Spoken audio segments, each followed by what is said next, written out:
प्रधानमंत्री मोदी ने कहा, भारत आज एससीओ परिवार का हिस्सा बनने जा रहा है। उज्बेकिस्तान की राजधानी ताशकंद में शंघाई सहयोग संगठन के सदस्य देशों और प्रेक्षक देशों की विस्तारित बैठक को संबोधित करते हुए पीएम ने कहा कि भारत के एससीओ देशों के साथ ऐतिहासिक संबंध रहे हैं। प्रधानमंत्री नरेंद्र मोदी ने आतंकवाद और सुरक्षा के मुद्दे को भी उठाया और आश्वासन दिया कि भारत के एससीओ में शामिल होने से न केवल विकास होगा बल्कि इस क्षेत्र की सुरक्षा भी सुनिश्चित होगी।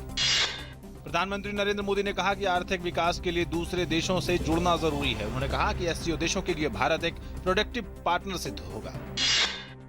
एससीओ से इतर ताशकंद में कई द्विपक्षीय मुलाकातें भी हुई। प्रधानमंत्री नरेंद्र मोदी ने रूस के राष्ट्रपति व्लादिमीर पुतिन से मुलाकात की तो बेलारूस के राष्ट्रपति के अलावा ताजिकिस्तान के राष्ट्रपति से भी मुलाकात हुई। तमाम नेताओं के साथ हुई द्विपक्षीय वार्ता में आपसी हितों के कई मुद्दों पर विचार साझा किए गए।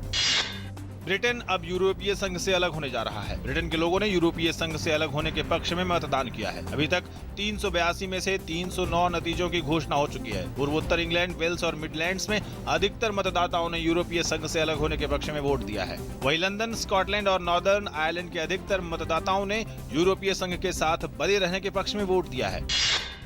ब्रिटेन के प्रधानमंत्री डेविड कैमरन ने कहा है कि वो अगले 3 महीने में अपना पद छोड़ देंगे। कैमरन ने ये घोषणा यूरोपीय संघ के मुद्दे पर जनमत संग्रह का फैसला आने के बाद की है। वित्त मंत्री अरुण जेटली ने कहा है कि भारत ब्रिटेन के यूरोपीय संघ से बाहर निकलने के जनमत संग्रह का सम्मान करता है। वित्त मंत्री ने साथ ही कहा कि भारत ब्रेक्जिट के परिणामों से निपटने के लिए पूरी तरह तैयार है।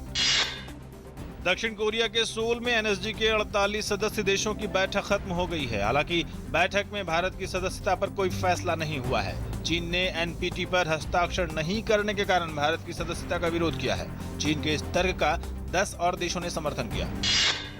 वित्त मंत्री अरुण जेटली 5 दिन की चीन यात्रा पर है। आज बीजिंग में इन्वेस्ट इन इंडिया की पहली बैठक को संबोधित करते हुए वित्त मंत्री ने भारत की आर्थिक प्रगति पर जोर देते हुए कहा कि बीते 2 सालों में एक और अन्य देशों में जहां मंदी का दौर रहा है, वहीं भारत ने अन्य देशों की तुलना में वैश्विक पटल पर वृद्धि दर की सुधारात्मक छवि बनाई है।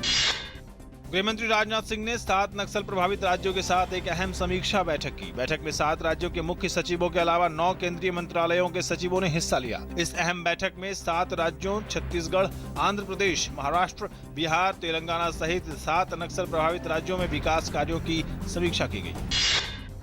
राष्ट्रपति प्रणब मुखर्जी के इन रेजिडेंस कार्यक्रम के तहत 18 से 24 जून तक IIT, Indian Institute of Science Bengaluru और Indian Institute of Science Education and Research के 18 छात्रों को राष्ट्रपति भवन में रहने का मौका मिला। इन रेजिडेंस कार्यक्रम में पहली बार इन संस्थानों के छात्रों को शामिल किया गया है। कश्मीर में सुरक्षा बलों के साथ हुई मुठभेड़ में एक आतंकवादी के मारे जाने से गुरुवार को शुरू हुई 3 मुठभेड़ों में कुल 7 आतंकवादी ढेर हो गए।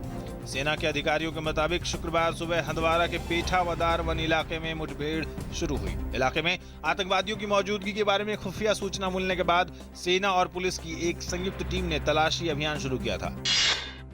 अमेरिका में हथियार नियंत्रण कानून के समर्थकों को झटका लगा है। सेनेट में आम लोगों की हथियारों की बिक्री से जुड़ा प्रस्ताव के समर्थन में बहुमत हासिल करने योग्य वोट नहीं मिल पाए। सेनेट में हथियार नियंत्रण पर प्रस्ताव को जरूरी 60 वोट नहीं मिल सके, जो कि इसे कानून में तब्दील करने के लिए जरूरी थे। चीन के पूर्वी जिंगसू राज्य में भारी बाढ़ से 78 लोगों की मौत हो गई है और 500 से ज्यादा घायल हो गए हैं। भारी बारिश, ओलावृष्टि और तूफान ने यांचेंग शहर में भारी तबाही मचाई है, जिसमें कई मकान नष्ट हो गए हैं। ग्राहकों और उपभोक्ताओं के लिए एक अच्छी खबर है। नए उपभोक्ता संरक्षण कानून के अनुसार किसी भी सामान का भ्रामक विज्ञापन करने वाले सेलिब्रिटीज भी इसके लिए जिम्मेदार होंगे। ये कानून मानसून सत्र में संसद में लाया जाएगा।